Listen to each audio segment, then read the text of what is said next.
Hey guys, this is Nefarious411 with episode 48 of my Monster Feed the Beast server play series. In the previous episodes, we were in the Twilight Forest, and I think I'm going to take a break from that.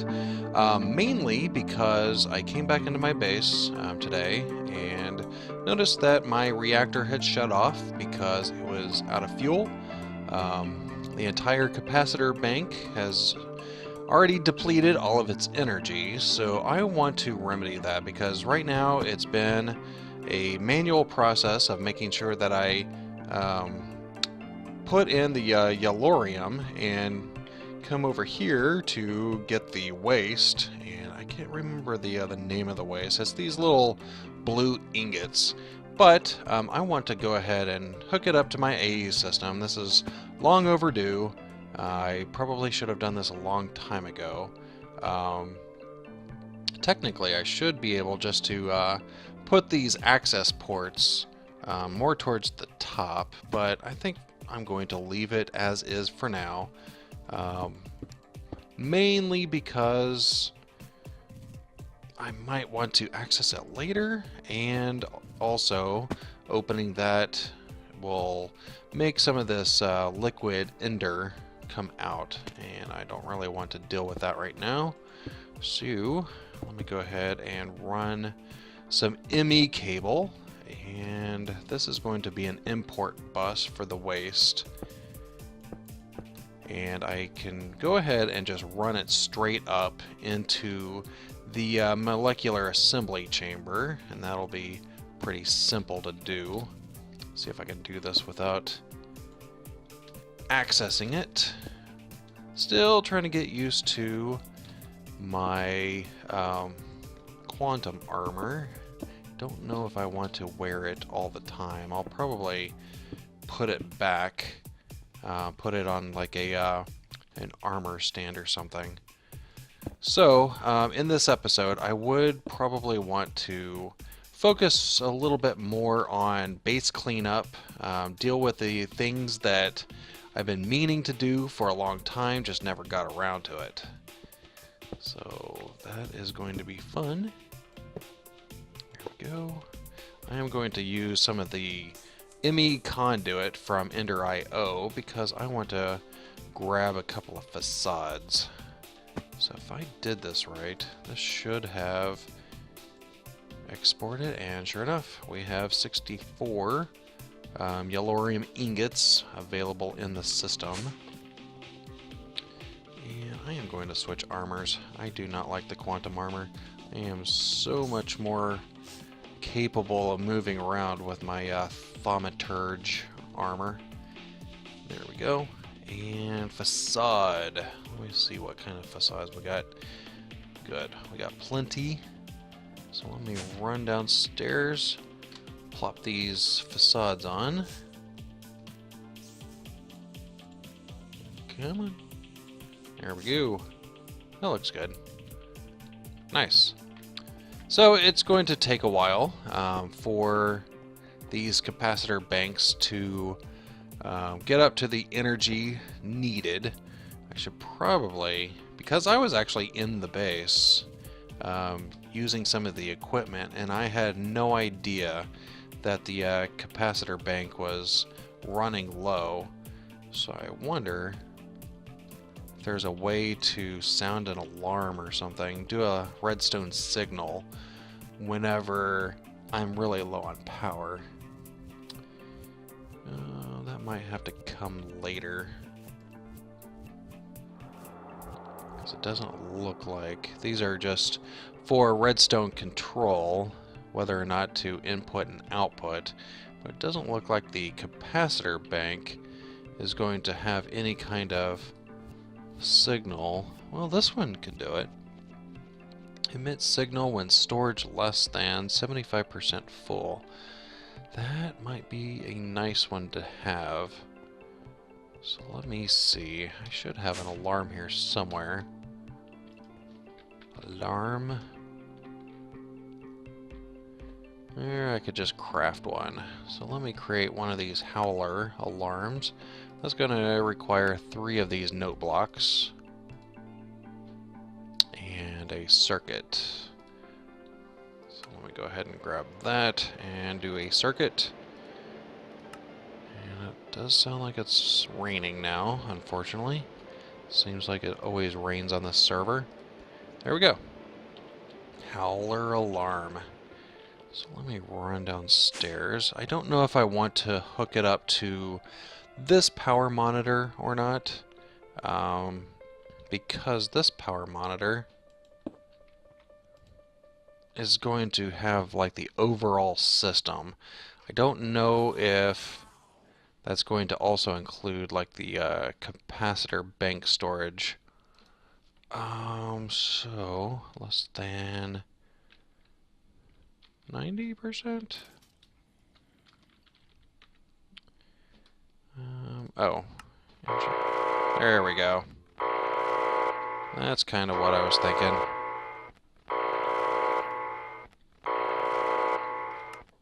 Well now, is it actually looking at the capacitor banks? Here's the conduit storage, capacitor bank storage. Let me see, 10% maybe? Alright, so that didn't trigger any alarms. So if I did more like 20%, let me see what it is right now. 30%, 40. There we go. So I'll probably want to... That should be fine. That was kind of weird.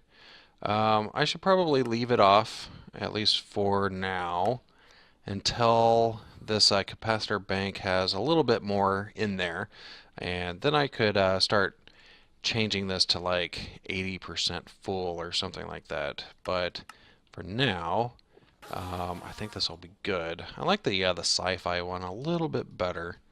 So if I were to do 80%, you can kind of hear what that's going to sound like, and even whenever I'm far away, such as this, you can still hear it. Let me come up. Oh yeah, that's actually a really good distance. So I can hear the alarms pretty much anywhere close to my base. So let me go ahead and turn the sound down. That way we don't have to hear it whenever we go back in and shut it off. Let's see, power. Power. Cool. Let's see, I get kind of turned around whenever I come in here. Forget which side that's on. And let me turn that off. Great, so now we have an alarm. So if I come onto the server and the alarms are sounding, then I know that there's a problem and I should take care of it immediately. I did have to go through and mine a little bit to get enough yellorium to at least boot up the system, because of the fact that I didn't have any power to my AE system. Let me go ahead and turn that sound down until the rain stops. So I should try to find some yellorium. Maybe I should at least have 2 stacks exported somewhere. How can I do that easily? I have an idea. Export bus. Precision. I don't really need a precision. Let me craft one of those. Those are both precision. Come on. There we go. Export bus. And let me just do a chest. If I can actually spell right. Just a normal vanilla chest. And come down here. Well, let me grab some cobble or something. And you'll see what I'm going to do here in a second. So, for an emergency situation, I probably will want And that's not where I wanted it. Can't hook it up there. That's fine. I will hook it up there and move my chest. There we go. So what I'm going to do is assume that I want just 2 stacks. I will fill up all of these spots except for the other 2 stacks. Rotate this around and configure this for Yellorium. And once it gets to the 2 stacks, it will stop. That way I can guarantee that it will always have at least 2 stacks available as a backup.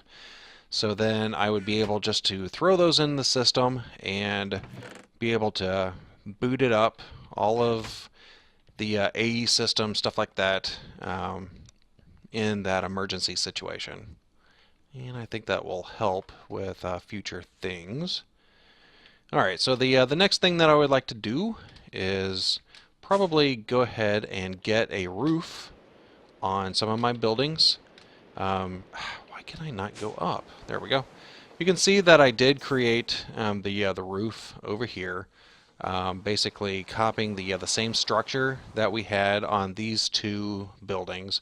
I want to do the same on the library building as well as the future kitchen, but I don't want to do these manually. So what I'm going to do is look at some MFFS.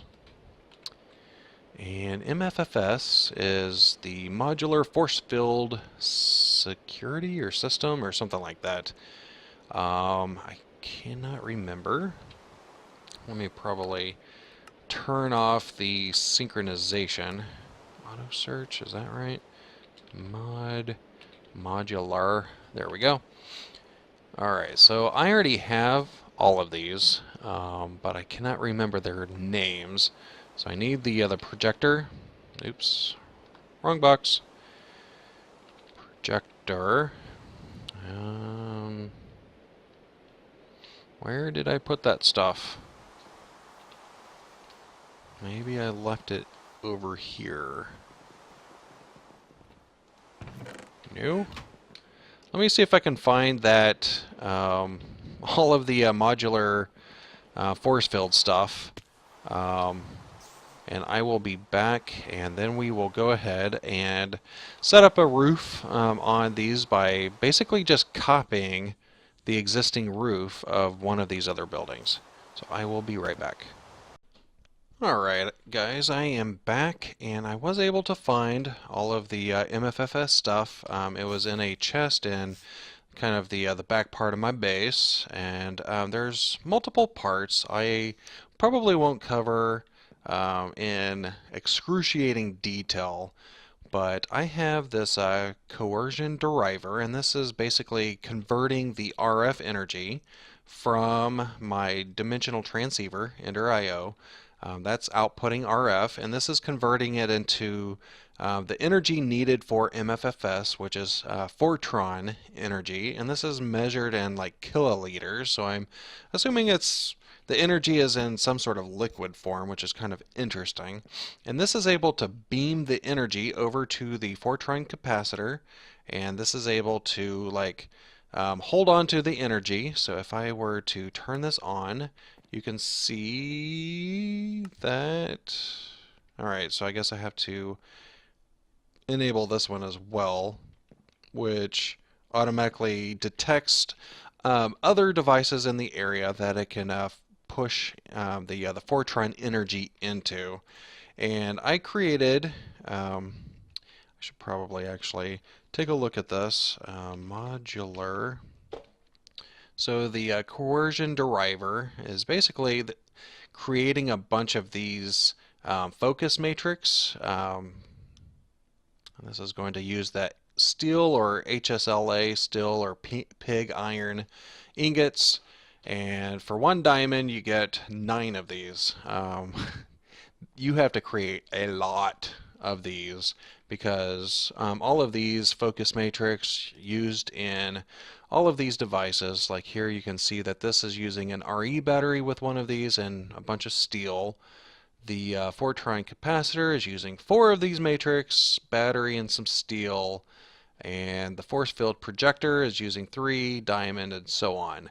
But then all of the upgrades, such as the speed modules, use quite a bit of these focus matrix, and scale, translation, all of these.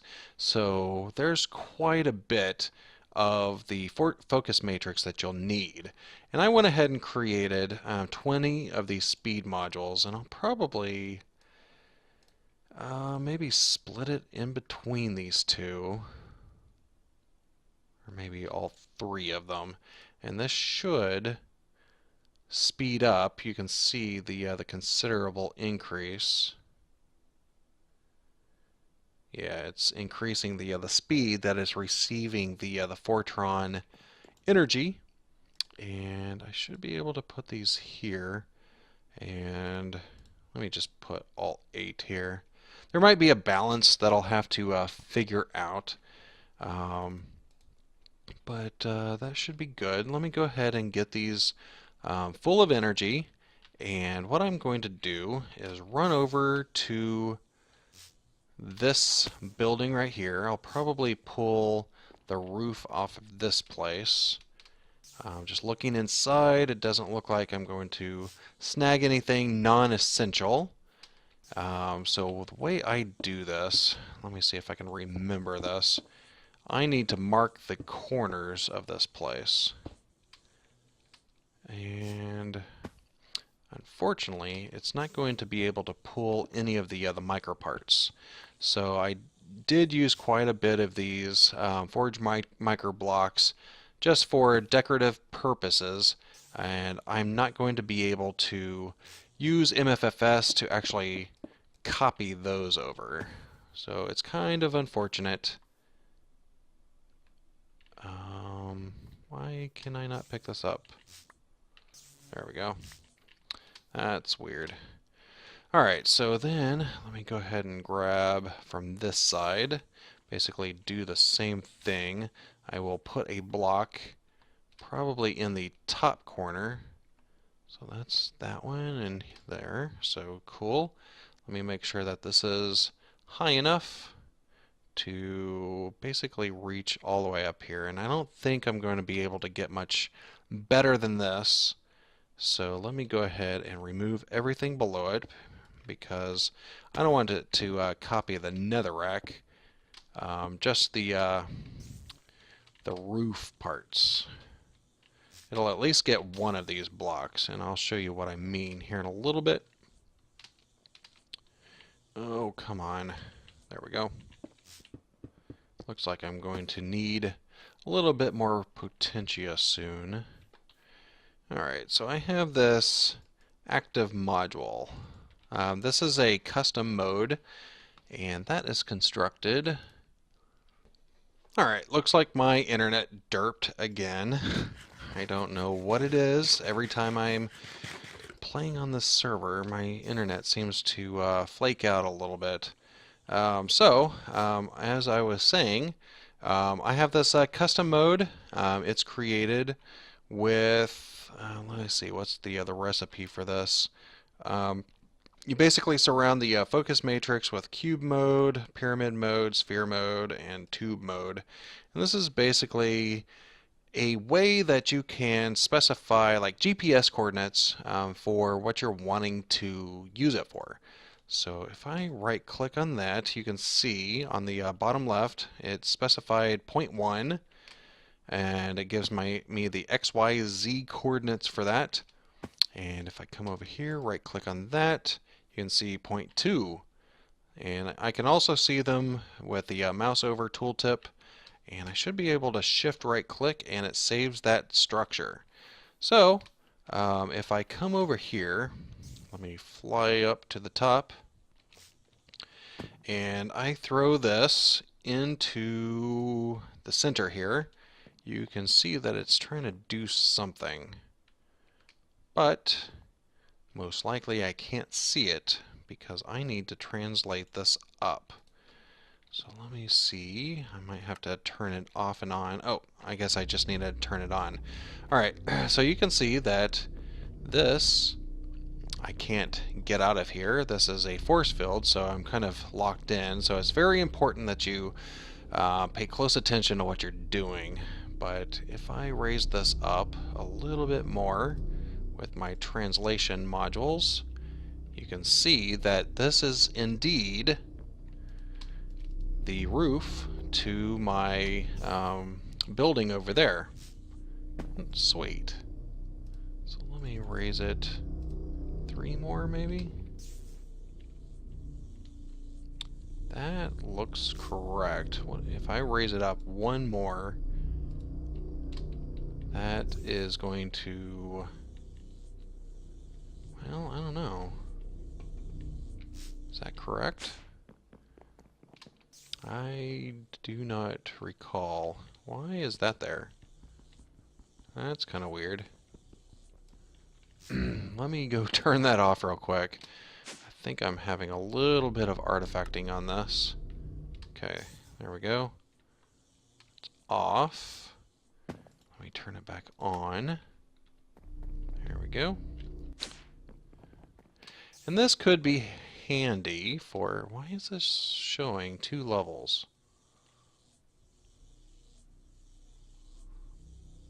This is not correct. It is like showing my pattern twice. What? Let me turn this off. It's got speed modules in there. Let me just pull back that one. See what happens whenever I do 11 again. I should probably make a hole in the side here. That way I can get in and out real quick. I do not know why it's doing that. I should probably... Wonder why it's doing that. Oh, it's additive. Change selection mode to subtraction. I think it's because I set this before. So let me fly up here.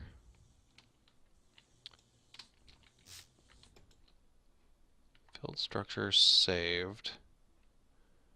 Mode ID, field size 250 or 586. So this should still be on subtracted. I don't know.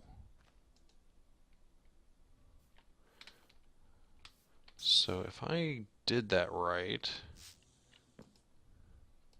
what does it show me now? It still shows the structure. That's not good. Oh, just ran out of potentia. So let me go ahead and refill this real quick. Oops.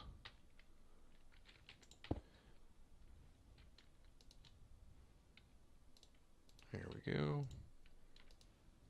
Probably should come up with an automated system for refilling this a little bit better than what I have right now.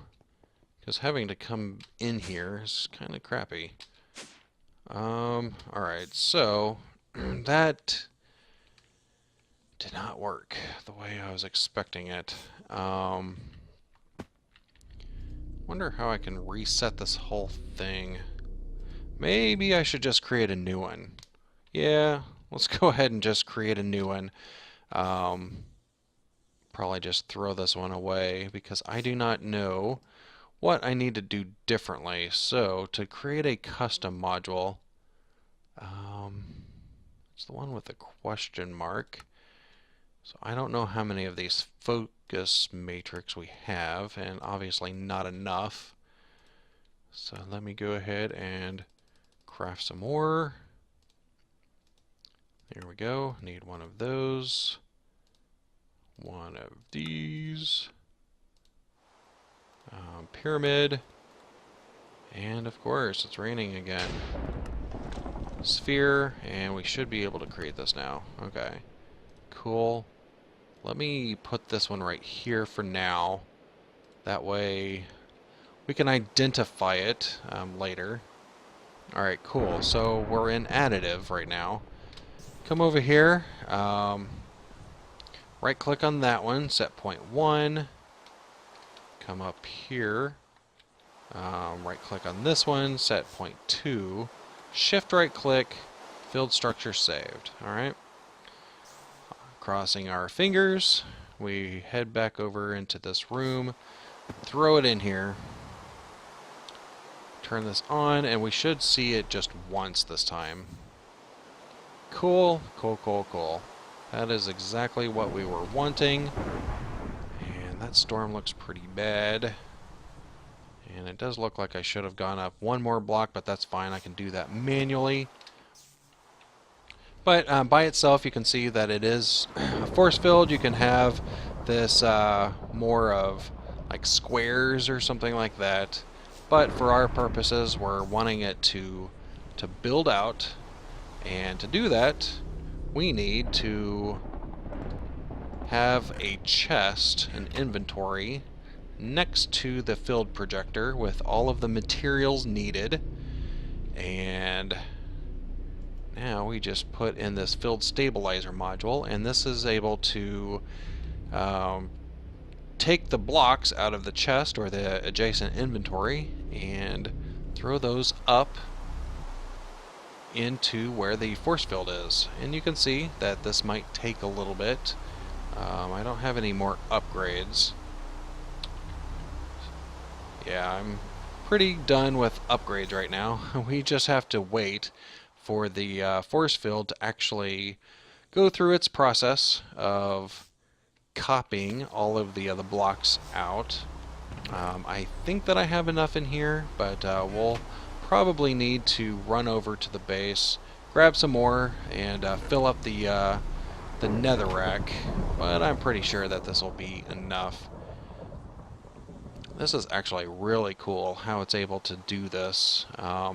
This definitely beats having to manually come in here and build this myself, so it's worth the wait, and I will go ahead and cut here and come back whenever this roof is completed.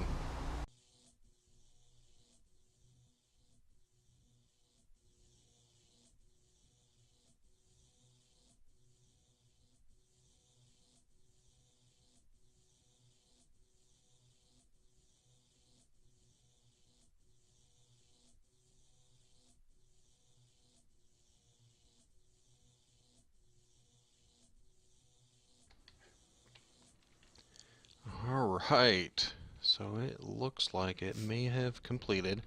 I grabbed several of the speed modules out of the other devices and put it in here, and it does look like it finished really quickly, actually. So as you can see, the only blocks that I have remaining are all of the other micro parts. So I should be able just to grab some out of this chest, because I believe, or maybe not, I will probably need to go get a saw and cut some up. There we go, there's the missing part, and I do not recall what was going through the middle. I think it was these posts, so I should be able just to put these posts in and put like a wrath lamp at the end of it. And we should be good. So this was a lot easier, as mentioned before, than having to do this roof manually. And what I'll probably do is go ahead in between episodes, move this system over to the other building and go ahead and finish the roof on that, and go ahead and lay the micro parts here. It's just as simple as taking, maybe not a panel, but the slab here, and putting it just as I did before, all the way around, and we should be good. So I think if I calculated right, we should be at the end of this episode. So if you could rate the video down below, it would be greatly appreciated. And also, if you like the series, go ahead and hit that subscribe button. But for now, this is goodbye.